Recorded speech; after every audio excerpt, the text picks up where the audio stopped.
Jake Morrison stared at the contract on his screen and scratched his head. The job looked simple enough on paper, but something felt off about it. The message came from the Galactic Federation, which was unusual.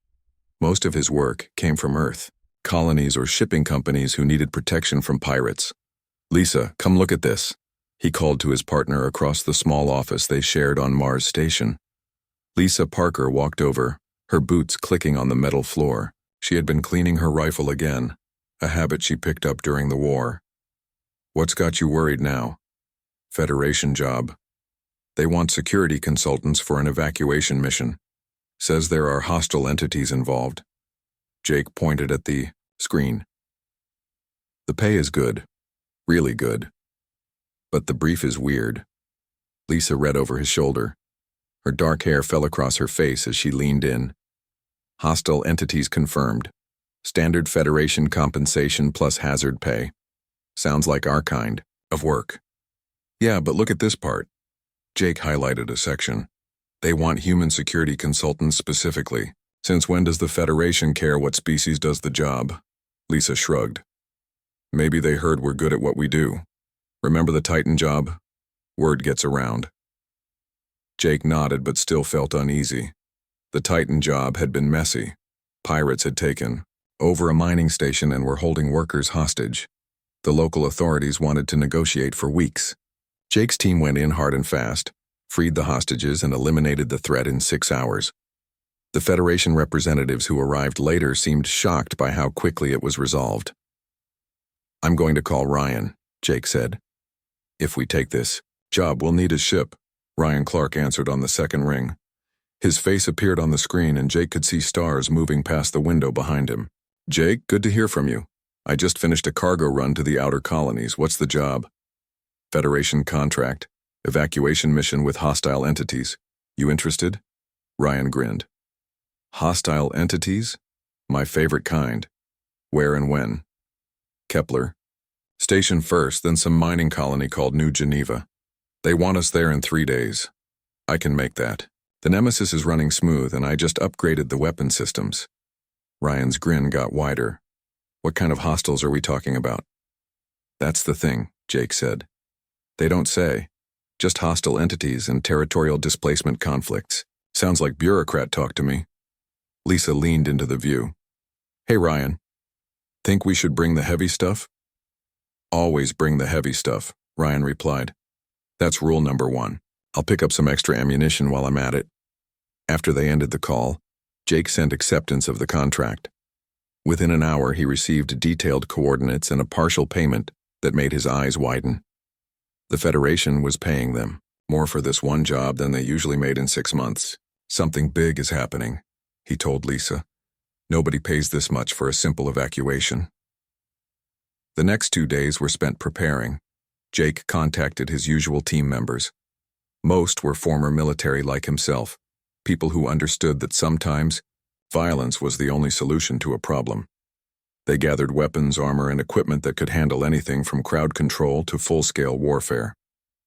Lisa packed her explosives carefully. She had learned to make things go boom during the Mars Rebellion, and she had gotten very good at it since then. "If we're dealing with hostile entities, we might need to make some noise," she said, loading shaped charges into a secure container. Ryan arrived at Mars Station in his ship, the Nemesis. It looked like a cargo hauler from the outside, but Jake knew better. The ship had enough firepower to take on a small fleet and armor that could withstand most weapons. Ryan had built it himself after leaving the military, and he was proud of every modification. "Ready to go meet some aliens?" Ryan asked as they loaded their gear. The trip to Kepler Station took 2 days. Jake spent the time reviewing what little information they had been given. The mining colony of New Geneva had 12,000 people living on it. The colony had gone dark after reporting strange energy readings from deep mining operations. Initial reports suggested they had found something they should not have found. "Sounds like they woke up something that was sleeping," Lisa said, reading over his shoulder. "That's what I'm thinking," Jake replied. "Question is, what kind of something?" When they arrived at Kepler Station, Jake was impressed despite himself. The station was huge, easily the size of a small city. Ships from dozens of different species docked at various ports. He had seen pictures of Federation stations before, but being there in person was different. They were met by a tall, reptilian alien wearing what looked like a security uniform. His skin was green with darker patches and his eyes were large and golden. He moved with careful, deliberate motions. "I am Commander Zethkar," the alien said in perfect English. "You are the human security consultants we requested." "That's Jake replied. "Jake Morrison, and this is my team. We're here to help with your evacuation problem." Zethkar looked at the equipment they were unloading from the Nemesis. His expression was hard to read, but Jake thought he seemed confused. "This is quite a lot of equipment for an evacuation mission." "We like to be prepared," Lisa said, wheeling a cart full of weapons past them. "Indeed," Zethkar said slowly. "Perhaps we should discuss the mission parameters. I believe there may be some misunderstanding about what services you will be providing." Jake felt that uneasy feeling return. "What kind of misunderstanding?" "We requested security consultants to assist with crowd control and evacuation procedures. Standard Federation protocol for civilian rescue operations." Zethkar gestured toward their equipment. "This appears to be military hardware." "You said hostile entities," Ryan pointed out. "We came prepared for hostile entities." "Yes, but Federation security protocols emphasize negotiation and peaceful resolution. We do not typically employ aggressive tactics against indigenous life forms." Jake looked at Lisa, who raised an eyebrow. "Commander, what exactly do you think we do?" "Provide security services, of course. Establish safe zones, coordinate with local authorities, ensure orderly evacuation of civilians." Zethkar paused. "Is this not correct?" "Not exactly," Jake said. "When humans provide security services, we usually mean we're going to find the problem and eliminate it." The alien's golden eyes widened. "Eliminate it? Kill it," Lisa said bluntly. "Whatever is threatening your colonists, we're going to make it stop threatening them, permanently." Zethkar was quiet for a long moment. "I see. This is not what the Federation Council intended when they authorized this mission." "Maybe not," Jake said, "but it's what they're going to get. Unless you want to send us home and handle this yourself." The commander looked at their equipment again, then at the three humans standing before him. "The situation at New Geneva is quite serious. We have lost all contact with the colony, and preliminary scans suggest significant casualties." "How significant?" Ryan asked. "We believe most of the population may be dead or missing." Jake felt his jaw tighten. 12,000 people. "And you want to negotiate with whatever did that?" "It is Federation policy to attempt peaceful contact with all life forms, before considering other options." "Right," Jake said. "Well, Commander, I think it's time you learned about human policy when it comes to things that kill civilians." Zethkar nodded slowly. "Perhaps it is. The rescue ships depart in 6 hours. I suggest we use that time to better understand each other's methods." As they walked toward the station's briefing rooms, Jake couldn't shake the feeling that they were about to give the Federation a very different kind of education than anyone expected. The briefing room on Kepler Station was filled with aliens Jake had never seen before. Most of them looked like Commander Zethkar, with green reptilian features and calm golden eyes. Others resembled large insects, with multiple arms and clicking mandibles. All of them carried what looked like stun weapons and communication devices instead of real guns. Jake sat with Lisa and Ryan at one end of the long table. Their human weapons and armor looked out of place next to the Federation equipment. The aliens kept staring at their gear with what Jake thought might be confusion or concern. "The situation at New Geneva is more serious than we initially believed," Commander Zethkar began. He activated a holographic display showing the mining colony. "We lost contact with the colony 6 days ago. Their last transmission reported strange energy readings from the deep mining operations. The hologram showed a small settlement built around the entrance to an underground mine. Houses and facilities were scattered across the surface, connected by roads and walkways. It looked peaceful and normal like any human colony Jake had seen."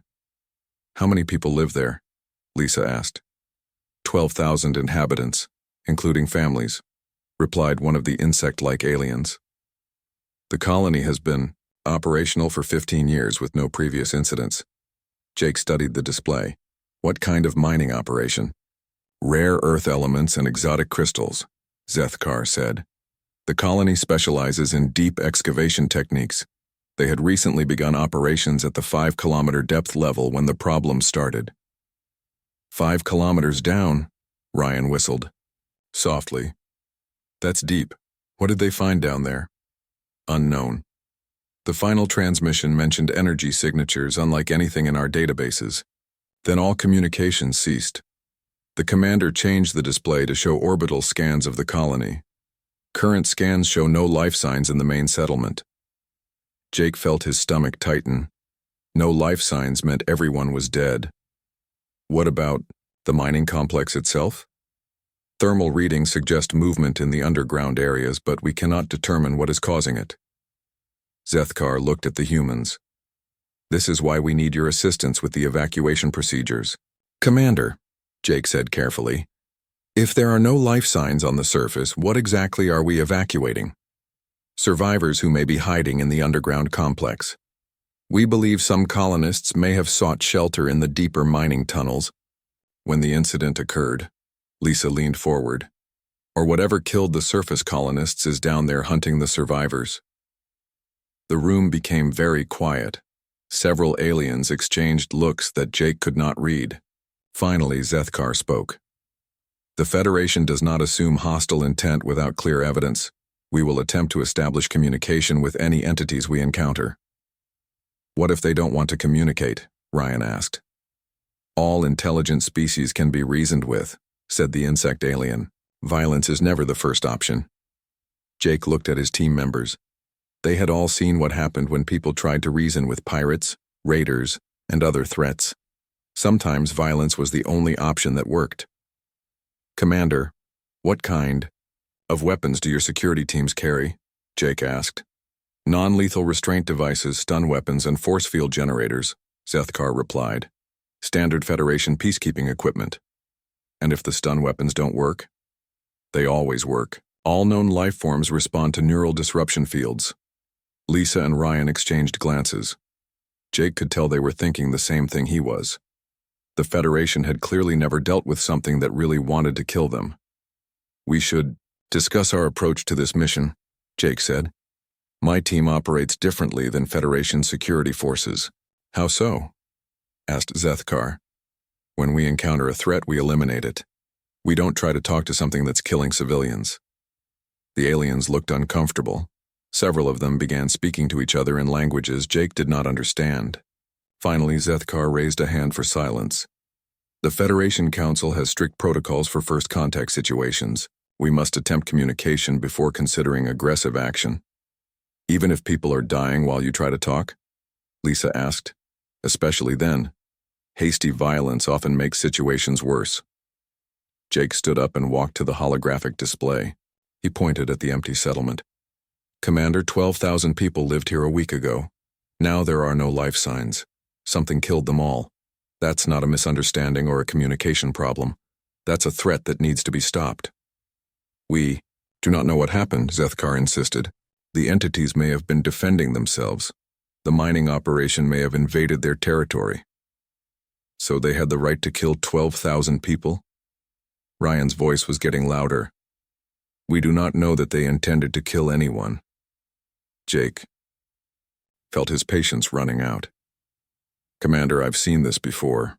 When something kills that many people that quickly, it's not interested in talking. It's a predator, and predators only understand one thing. Which is? Superior firepower. The room fell silent again. Jake could see the aliens struggling with concepts that seemed foreign to them. He realized that the Federation had probably never faced a real threat before. Their peaceful approach worked because they had never met anything that truly wanted to destroy them. The mission parameters remain unchanged, Zethkar said finally. We will attempt to establish communication with any entities we encounter. Violence will be used only as a last resort. And if your last resort comes too late? Lisa asked. Then we will adapt our approach as necessary. Jake nodded. He was beginning to understand the situation. The Federation was sending them into a hostile environment with rules of engagement that might get everyone killed. But they were also paying him enough money to buy a small space station. All right, Commander. We'll do this your way. But when your way doesn't work, we do it our way. Agreed, Zethkar said, though he looked uncertain. The briefing continued for another hour. The Federation team would handle communication attempts and evacuation procedures. Jake's team would provide security and handle any situations that required more aggressive tactics. 2 ships would make the journey to New Geneva, the Federation vessel Harmony's Light and Ryan's ship Nemesis. As they prepared to leave the briefing room, one of the insect aliens approached Jake. "I have studied human military history," it said in a clicking voice. "Your species has much experience with violence." "More than we'd like," Jake replied. "Perhaps that experience will be useful. I hope the Federation approach works, but if it does not..." The alien paused. "I am glad you are with us." Jake watched the alien leave, then turned to his team. "What do you think?" "I think we're about to teach the Federation why humans are good at staying alive," Lisa said. "And I think whatever killed those colonists is about to learn why you don't mess with human civilians," Ryan added. Jake nodded and looked out the station's viewport at the stars. Somewhere out there, something had killed 12,000 people. The Federation wanted to talk to it. Jake wanted to kill it before it killed anyone else. In a few hours, they would find out which approach worked better.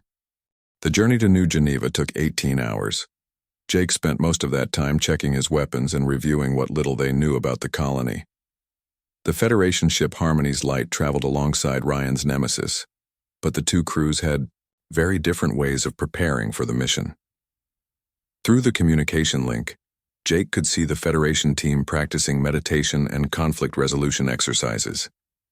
They reviewed diplomatic protocols and studied xenobiology texts about peaceful first contact procedures. Commander Zethkar led sessions on de-escalation techniques and nonviolent communication methods. On the Nemesis, Jake's team ran weapons, drills, and planned assault strategies. Lisa tested her explosives and calculated blast patterns for different scenarios. Ryan reviewed the ship's weapon systems and plotted attack vectors for orbital support. They studied urban warfare tactics and discussed how to clear buildings filled with hostile entities. 2 completely different worlds, Ryan said, watching the Federation crew through the video link. "They think they're going to a diplomatic meeting. We're preparing for war."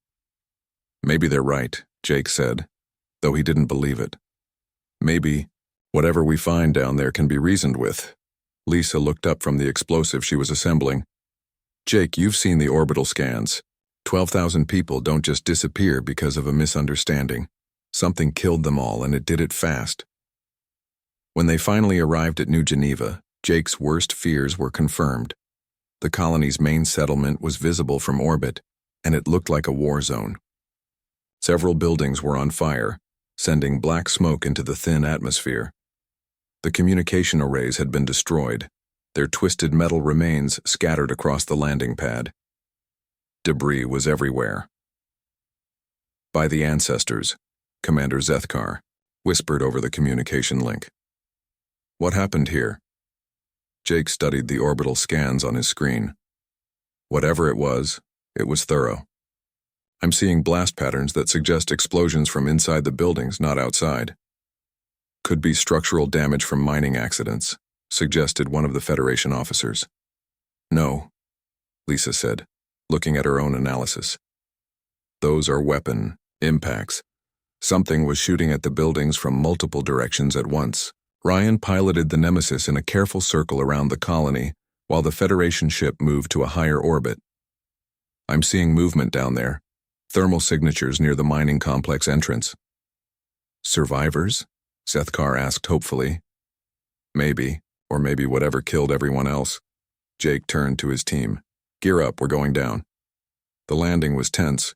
Both ships touched down at the edge of the settlement, as far as possible from the mysterious thermal signatures. Jake's team emerged in full combat gear, weapons ready, and armor sealed. The Federation team came out wearing light protective suits and carrying their stun weapons. The silence was the first thing Jake noticed.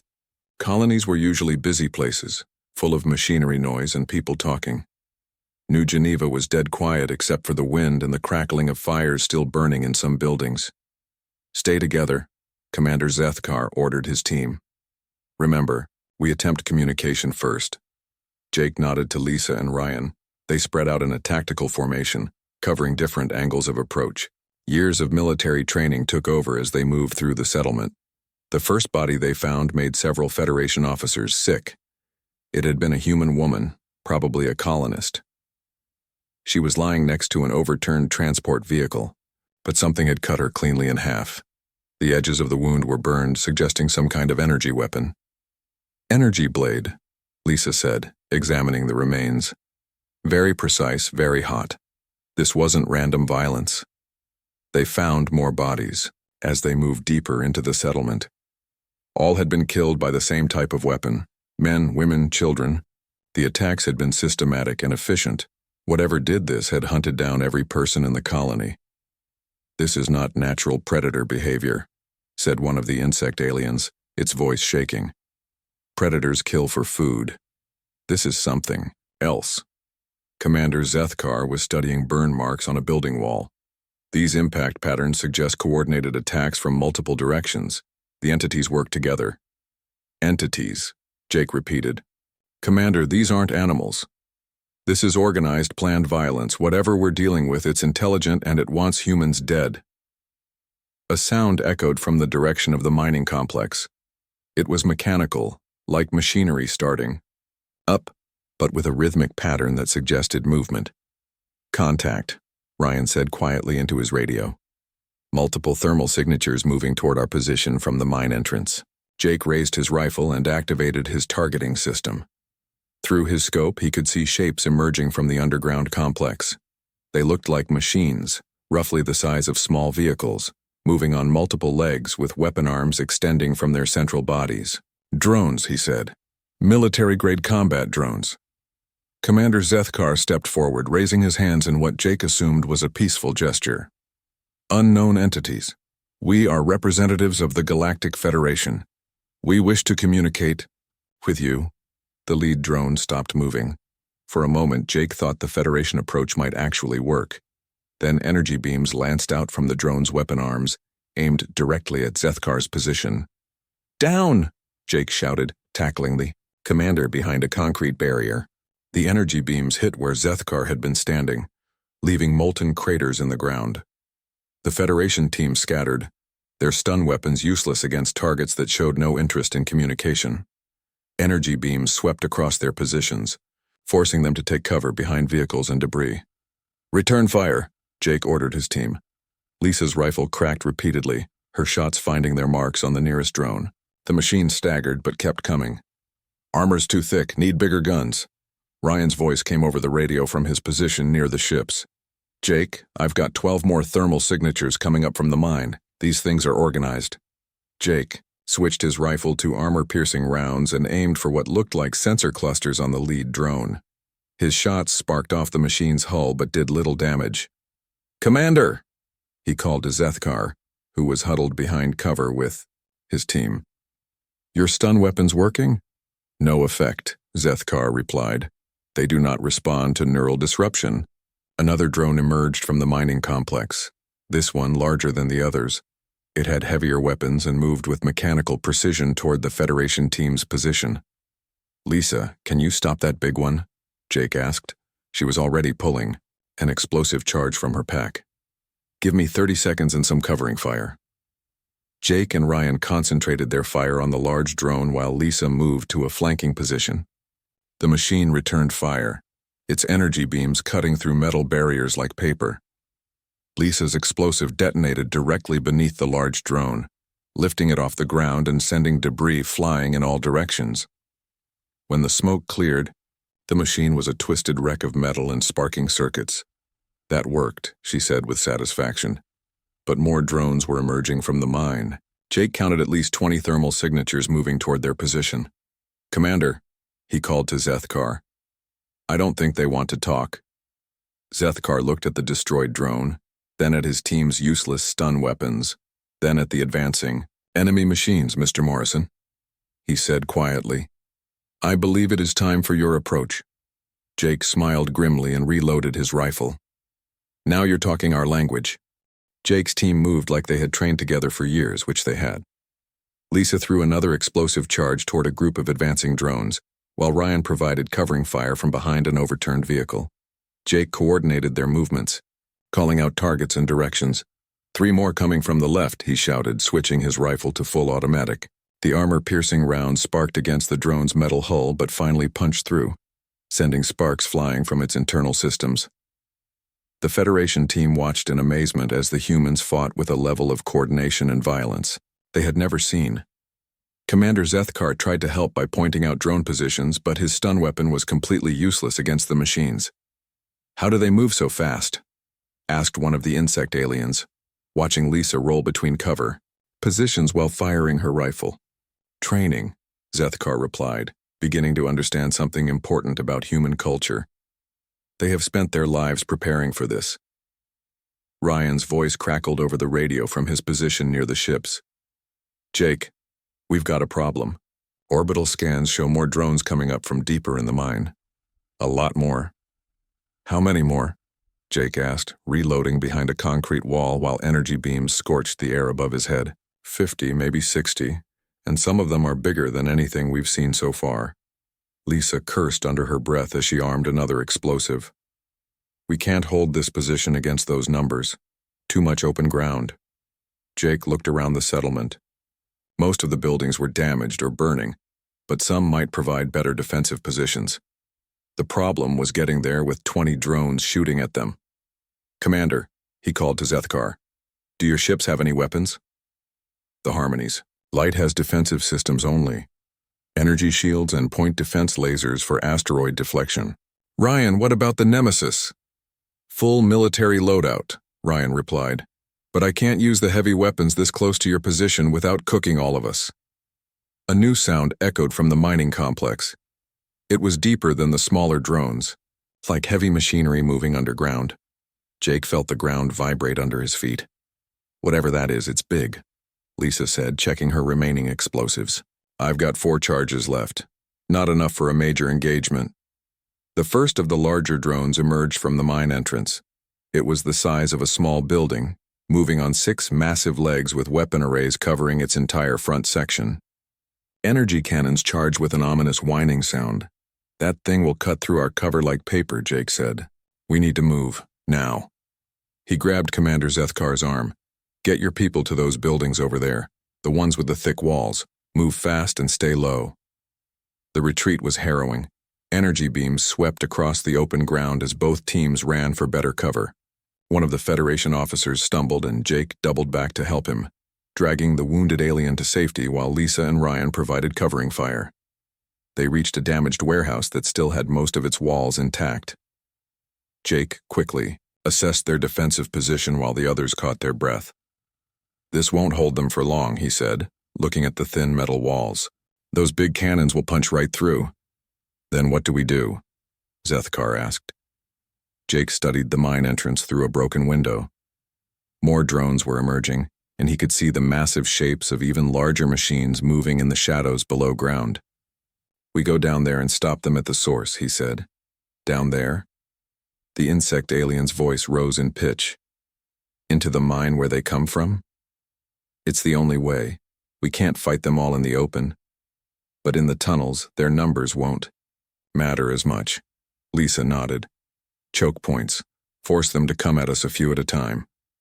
Plus," Ryan added over the radio, "if we're underground, I can use the ship's weapons on anything that stays on the surface." Commander Zethkar looked uncertain. "The mine complex is vast. We could become lost in the tunnels." "Better than being killed up here," Jake replied. "Besides, if there are survivors, they'll be down there somewhere." A massive explosion shook the building as one of the large drones fired its main cannon. The metal wall buckled inward, glowing, red hot where the energy beam hit. "We need to move," Jake said. "Now before they bring up the really big guns." The dash from the warehouse to the mine entrance was the longest 100 meters of Jake's life. Energy beams crisscrossed the air around them as the drones focused fire on the running figures. One beam passed so close to his head that he could smell burning hair. They made it to the mine entrance as another massive drone emerged from below. Jake shoved the others aside as the machine's weapon arms swiveled toward them. "Down the tunnel!" he shouted. The mine shaft was dark and filled, with emergency lighting that cast strange shadows on the walls. The air smelled of metal and ozone with an underlying scent that Jake couldn't identify. "Ryan, we're in the mine," he reported over the radio. "Keep those big ones busy up there." "Copy that. I'm moving the Nemesis to attack position." They moved deeper into the tunnel system, following signs that pointed toward the main excavation areas. The sound of their footsteps echoed off the walls, making Jake nervous about what might hear them coming. "Jake," Lisa whispered, pointing ahead. Light. There was a glow coming from a side tunnel. Not the red emergency lighting, but something brighter and more natural. They approached carefully, weapons ready.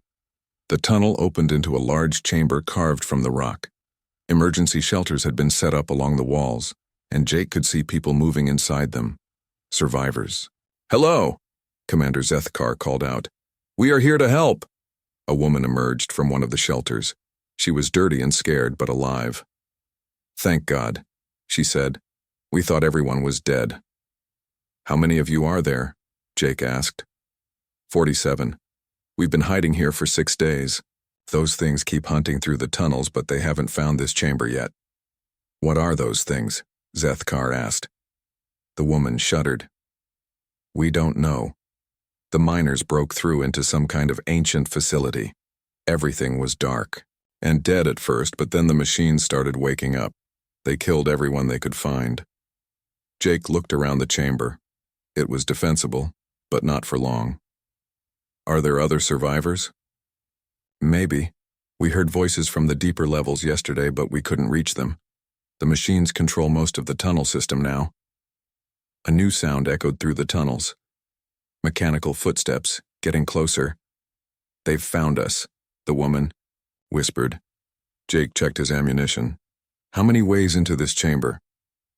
3 tunnels, but they all connect to the main system." Jake looked at his team, then at Commander Zethkar and the Federation officers. "Looks like we're making our stand here." "With 47 civilians to protect," Lisa added grimly. The footsteps were getting louder, multiple sets of them, moving, with mechanical precision. "Commander," Jake said to Zethkar, "your people need to help evacuate the civilians. Get them to the back of the chamber and keep them calm." "What will you do?" Jake checked his rifle one more time and moved toward the tunnel entrance. "What humans do best. We're going to hold the line."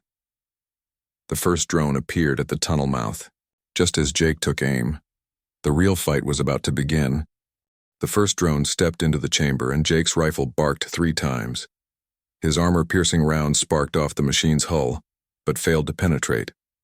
The drone raised its weapon arm and fired back, forcing Jake to dive behind a mining cart as the energy beam carved a molten line across the chamber wall. "Lisa, I need bigger holes in these things," he shouted. Lisa was already moving, pulling an explosive charge from her pack. "Keep it busy for 10 seconds. Jake leaned around the cart and fired again, aiming for what looked like sensor clusters on the drone's head. His shots found their mark, and the machine stumbled, its movements becoming less coordinated. Lisa's explosive detonated against the drone side, tearing through its armor plating and sending sparks flying from damaged circuits. The machine toppled sideways, smoke pouring from its ruined interior. "One down," Jake said, but he could already hear more mechanical footsteps echoing from the tunnels. Commander Zethkar was helping evacuate the civilians to the back of the chamber when the second wave arrived. 3 drones entered simultaneously from different tunnels, their weapons charging with ominous whining sounds. "Multiple contacts," Jake called out, switching his rifle to full automatic. "Ryan, where's that air support?" Ryan's voice crackled, over the radio from somewhere far above. "Working on it. These big ones are keeping me busy up here." The chamber erupted into chaos as energy beams crisscrossed the air. Jake rolled behind another mining cart while Lisa took cover behind a support pillar. The Federation team tried to help by calling out drone positions, their useless stun weapons forgotten. One of the drones focused its fire on the civilians at the back of the chamber. Jake saw the energy beam charging and knew he couldn't reach cover in time to help them. Commander Zethkar stepped between the drone and the civilians, spreading his arms wide. "Stop. We mean no harm." The energy beam hit him center mass, burning through his armor and dropping him to the ground. But his sacrifice bought Jake the seconds he needed. The human soldier's rifle cracked repeatedly, finally finding a weak spot, in the drone's neck joint. The machine's head exploded in a shower of sparks and metal fragments. Jake reached Zethkar as the commander struggled to sit up. His armor was burned, but the alien was alive. "That was either very brave or very stupid," Jake said. "Both," Zethkar replied weakly. "But it worked." Lisa's explosives eliminated the third drone, leaving twisted metal scattered across the chamber floor. But the victory was temporary. More mechanical sounds echoed from the tunnels, and Jake could see lights moving in the darkness. "We can't hold this position much longer," he said, helping Zethkar to his feet. "There are too many of them." One of the civilian survivors approached. "There's another way," she said. "A maintenance tunnel that leads deeper into the facility. The machines came from down there originally." "You want us to go toward where they're coming from?" Lisa asked. "The miners found something before this started. Some kind of control room. If we could shut down whatever is making these machines." Jake considered the option. Fighting their way deeper into the complex was dangerous, but staying here meant eventual death for everyone. "How many more civilians are down there?" "We don't know. Maybe hundreds. The machines herded people into the deeper levels before we lost contact. The decision was made for them when a massive explosion shook the entire chamber. Rocks fell from the ceiling and the emergency lights flickered. Ryan's voice came over the radio, distorted by static. "Jake, I just took out one of the big ones, but it brought down part of the mine entrance. You're trapped down there." Jake looked at the tunnel they had used to enter the chamber. Rocks and debris completely blocked the passage. They weren't getting out the way they came. "Looks like we're going deeper," he said. The maintenance tunnel was narrow and dark, forcing them to move in single file. Jake led the way with his rifle ready, while Lisa brought up the rear to watch for pursuit. The Federation team helped guide the civilians through the tight spaces. They descended for what felt like hours, following signs that pointed toward the deepest excavation levels. The air grew warmer, and Jake began to notice a strange humming, sound coming from ahead. "Power source," Lisa said. "Something big." The tunnel finally opened into a vast underground chamber that took Jake's breath away. Ancient machinery filled the space, all of it glowing with soft blue light. Crystalline, structures reached from floor to ceiling, pulsing with energy patterns that hurt to look at directly.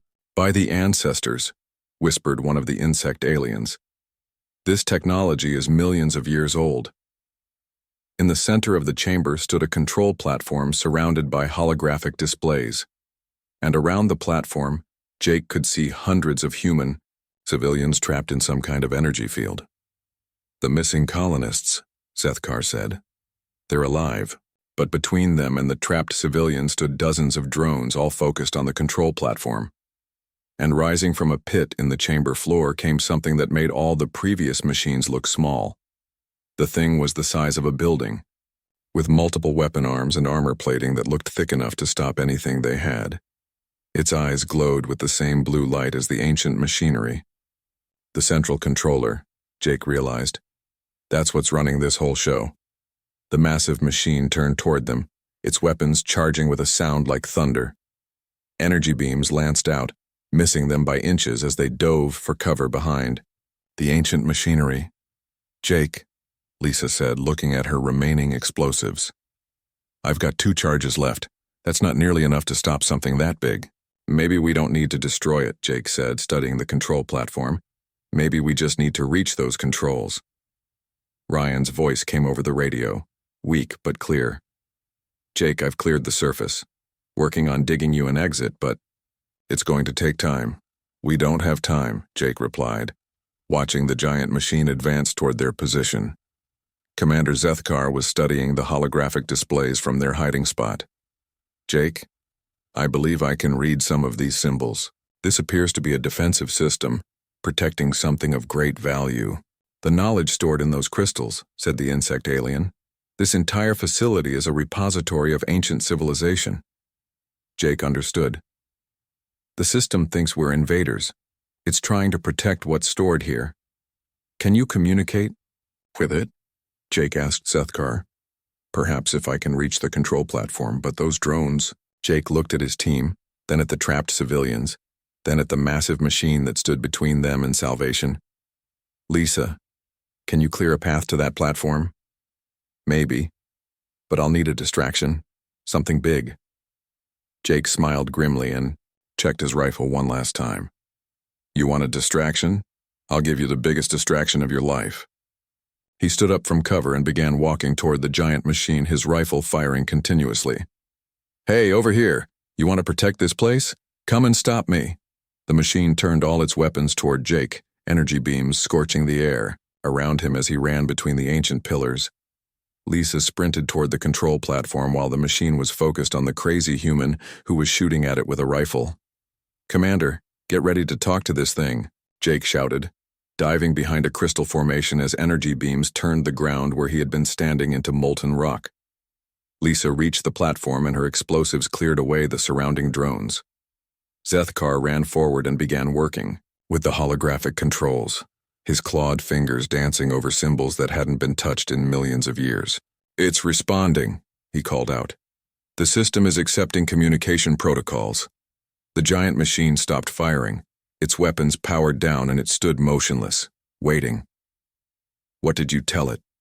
Jake asked, breathing hard. The truth, Zethkar replied. That we're not invaders, we're guardians. The humans came to protect the innocent, just as this system was designed to do. The energy fields around the trapped civilians flickered and disappeared. People began stumbling free, alive, but scared. The drones throughout the chamber powered down, their weapons lowering. Jake looked around at the ancient technology, the freed civilians, and his unlikely alien allies. So what happens now? Now, said Zethkar, we learn. The system has offered to share its knowledge with those who prove themselves worthy guardians. Ryan's voice crackled over the radio. Jake, I've got your exit ready. Bring everyone up. As they began evacuating the civilians, Commander Zethkar approached Jake. I owe you an apology. The Federation Council was wrong about human methods, and I was wrong about Federation methods, Jake replied. You saved those people by talking to that machine. Sometimes violence isn't the answer. But sometimes it is, Zethkar said. Perhaps our peoples can learn from each other. Jake looked at the ancient chamber one last time, then at the mixed group of humans and aliens working together to evacuate the survivors. Yeah, he said. I think we can. The security team had wanted protection. Instead, they had discovered something far more valuable. That sometimes the best way to protect peace was to be very good at war.